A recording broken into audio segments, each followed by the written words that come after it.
దళితం ఉద్యమకారుడు, అంబేద్కర్ కు కొడుకులాగా తమ్ముడులాగా పనిచేసినటువంటి వ్యక్తి, అంబేద్కర్ ప్రభావంలో ఉన్నటువంటి వ్యక్తి, మహాచెరువు ఉద్యమంలో మంచినీళ్ళ పోరాటంలో కీలక పాత్ర పోషించినటువంటి ఆర్బి మోరే 1930లో 1927లో మహాచెరువు పోరాటం అయితేంది, మన మనుస్మృతి దహనం అయితేంది, ఇవన్నీ చేశారు. కానీ 3 సంవత్సరాల్లోనే ఆయన కమ్యూనిస్ట్ పార్టీలో చేరాలనే ఆలోచనతో చేరాడు.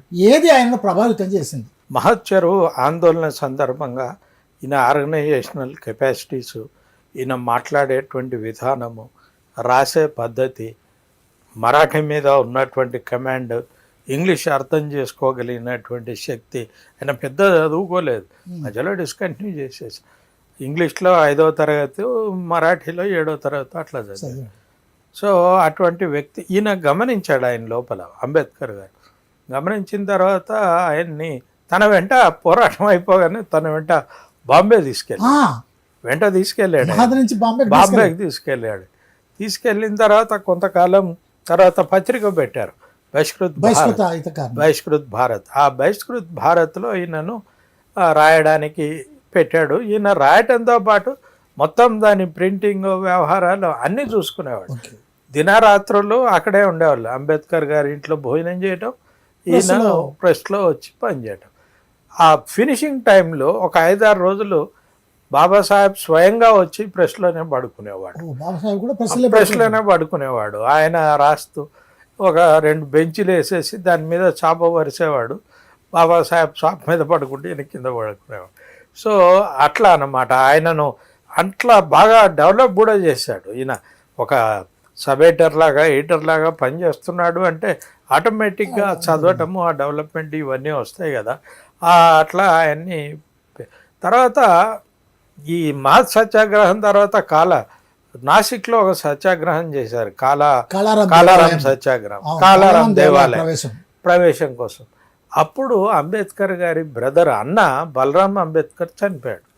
ఆయనకి అక్కడి నుంచి వచ్చే పరిస్థితి లేదు. ఆ సత్యాగ్రహాన్ని వదిలి కేవలం 10 నిమిషాలు ఒంటరిగా కూర్చున్నాడు అంబేద్కర్. డాష్ దిగి వెళ్ళిపోయి తర్వాత వచ్చి మళ్ళీ మీటింగ్లో పాల్గొన్నాడు. ఈయన్నే ఆయన అంత్యక్రియలు, అంబేద్కర్ గారు లేని లోటు బంధువులకు ఎవరికి తెలియనివ్వకుండా అన్ని కార్యక్రమాలు అంతా ఈయనే చేశాడు. సో అంత సమర్థత కలిగినటువంటి వాడు ఈయన. అయితే ఆయనకు కూడా ఏమనిపించిందంటే, మనము ఒక లిమిటెడ్ దీంట్లో చేస్తున్నాము, ఇది ఇంకా విస్తృతంగా చేయాలి. ఈ విస్తృతంగా చేయాలి అంటే మరి ఎవరు ఇంత విస్తృతమైనటువంటి ఆర్గనైజేషన్ కలిగినటువంటి వాళ్ళు అంటే, ఆయనకు కమ్యూనిస్టు సిద్ధాంతంలోనే ఇంత విస్తృతమైనటువంటి ఇది ఉంది కనుక కమ్యూనిస్ట్ పార్టీలో చేరాలి, అక్కడ మెంబర్ కావాలి, దానికోసం పనిచేయాలి. దాంట్లోనే ఈ అన్ని సెక్షన్లను కలుపుకుంటేనే ఈ సామాజిక వివక్షతను తొలగించగలము. ఈ పీడన అనేటువంటిది, వివక్ష పీడన రెండింటి మీద పోరాటం అనేటువంటిది చేయవచ్చు అనేటువంటి ఉద్దేశంతో కమ్యూనిస్ట్ పార్టీలో చేరే ముందు ఈయన వెళ్ళి చెప్పారు అంబేద్కర్ గారికి. సరే, ఆయన ఎందుకు చేరుతున్నావు ఇవన్నీ కనుక్కున్నాడు. కనుక్కొని ఓకే, నీకు అక్కడ మంచి భవిష్యత్తు ఉండాలి అని చెప్పేసి చెప్పారు. ఆ తర్వాత అప్పుడప్పుడు వద్దని చెప్పలేదు,